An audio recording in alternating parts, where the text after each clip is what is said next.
Welcome! This video deals with the answers to questions 7, 8 and 10 of the quiz I set a while back. Links to the quiz and the answers to the first 6 questions are listed below in the comments section. These 3 questions all deal with funding, so let's follow the money and see what question 7 was. True or false? Billions of dollars are spent annually by the US government on supporting climate data analysis and modelling. The implication here is that your precious tax dollars are being spent to support evil scientists who are raising false alarms to get funding, and all this money is affecting their objectivity. Well, let's see how much goes to whom, shall we? You see the headlines continuously. Billions go to this or that project. Then comes tens of billions, then a trillion, then trillions, and then tens of trillions. Which of these numbers are true? Well, the answer is none of them. The total annual budget for the 2 main agencies, NASA and NSF, that fund climate research is about $25 billion, but only a tiny fraction of that money is allocated to climate research. You will often see graphs like this which show that about $2 billion are devoted to scientific research in climate. But how much of that ends up in the hands of the scientists to allegedly corrupt them? Over 75% of the $7.4 billion that some like to talk about for climate research goes to tax breaks and subsidies to multinational corporations and businesses to develop things like clean coal technology, fuel cells and hydrogen storage facilities. That leaves about $2 billion for science research. But not all of that goes to the scientists. Nearly 90% of it goes to, you guessed it, corporations, to build rockets, satellites and instruments and to maintain the data facilities. So that leaves the scientists with just $200 million. Even so, that's quite a lot of money.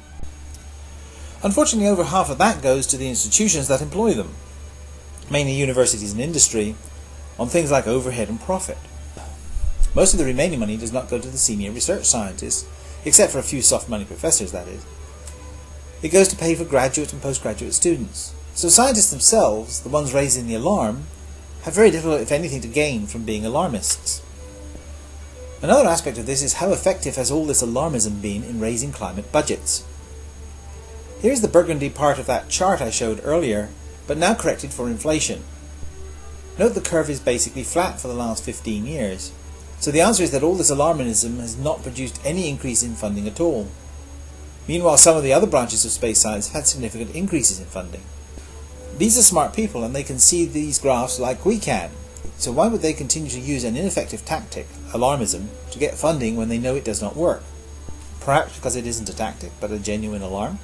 Either way, the answer to question 7 is false. So now let's look at question 8. True or false? Climate scientists are mostly supported by research grants from the government. The answer to this question lies in the previous funding question that we just addressed. If about $80 million is available to scientists' salaries, then how many scientists does that support? The average salary is, say, $100,000 a year. So that comes to an equivalent of about 800 scientists. But there are tens of thousands of climate scientists in the US, so this budget probably pays for less than 10% of the research climatologists' time. Certainly not enough to throw away their integrity for. So the answer to question 8 is also false. But what about outside sources of funding? The one most often quoted is the United Nations. Which brings us to question 10. True or false? The UNIPCC spends millions of dollars to fund climate research. The UN does offer a climate fellowship program, but all it pays are travel and living expenses for a 6-month visit to Bonn to work on climate-related problems.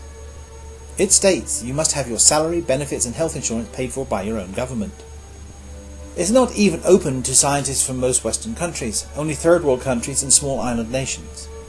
So this program is unlikely to influence the opinion of any scientist from the US climate community. So the answer to question 10 is also false. So let's summarise. The US government does not spend billions of dollars on supporting climate research scientists. Climate scientists don't rely mainly on government grants for their funding, and the UN does not pay for climate-related research.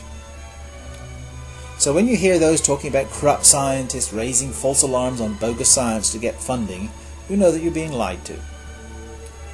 Such claims are designed to smear hard-working and dedicated scientists who are significantly more ethical than the multinational corporations and politicians who are behind the smear campaign. Keep safe. Bye for now.